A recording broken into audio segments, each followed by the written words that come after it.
کوئی نبی ایسے یتیم پیدا نہیں ہوا،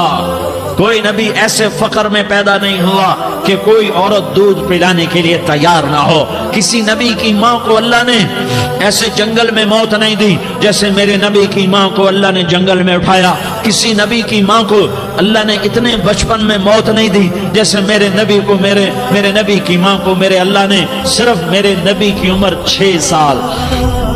ماں کے پیٹ میں 2 مہینے کے ہیں اور باپ کا انتقال ہو گیا 25 سال کی عمر میں پیدا ہوئے ہیں، پتہ نہیں ہے باپ کا، باپ دیکھا ہی نہیں ہے، 6 سال کے ہو گئے ہیں، سارا کچھ ماں ہے، باپ بھی ماں ہے، ماں بھی ماں ہے، بہن کوئی نہیں تو بہن بھی ماں ہے، بھائی کوئی نہیں تو بھائی بھی ماں ہے، کوئی 6 برس کے بچے کا دوست کیا ہے، دوست بھی ماں ہے، اور سب کچھ ماں ہے، اور گود بھی ماں کی، کھلانے والی بھی اماں، سلانے والی بھی اماں، چلانے والی بھی اماں، بٹھانے والی بھی اماں۔ میرے نبی کو تو ماں کی ضرورت ہے کہ میرا نبی جوان ہوتا، شادی کرتا، اولاد ہوتی، پھر ماں کا سہارا لے لیا جاتا۔ ہائے میں قربان جاؤں، میرے نبی کی عمر 6 سال اور آپ مدینہ گئے ہیں اپنی ماں کے ساتھ، اپنے باپ کی اپنے خامند کی قبر کی زیارت کے لیے حضرت آمنہ نے سفر کیا، وہاں پہنچی، 1 مہینہ قیام کیا، واپسی شروع ہوئی۔ ابوا کے مقام پر 3 افراد، ام ایمن، میرا نبی، میرے نبی کی ماں، 3 افراد۔ سن 2000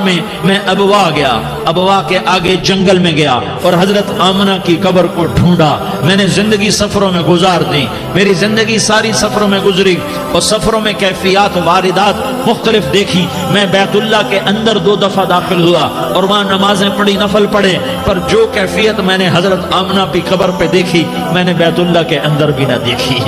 کہ میں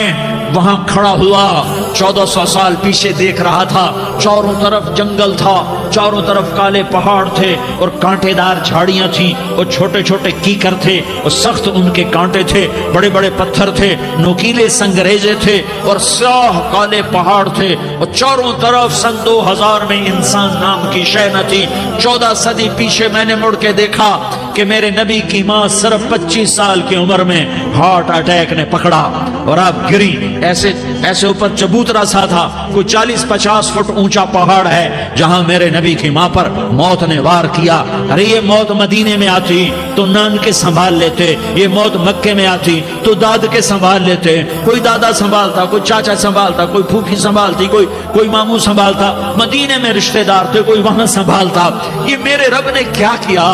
یہ لیاری والوں کو پیغام دیا کہ دیکھو دیکھو اپنے نبی کے مصائب دیکھو، تم جھک جاؤ، سہ جاؤ، اللہ اور اس کے رسول کی رضا میں پی جاؤ، سہ جاؤ تو تمہیں عزت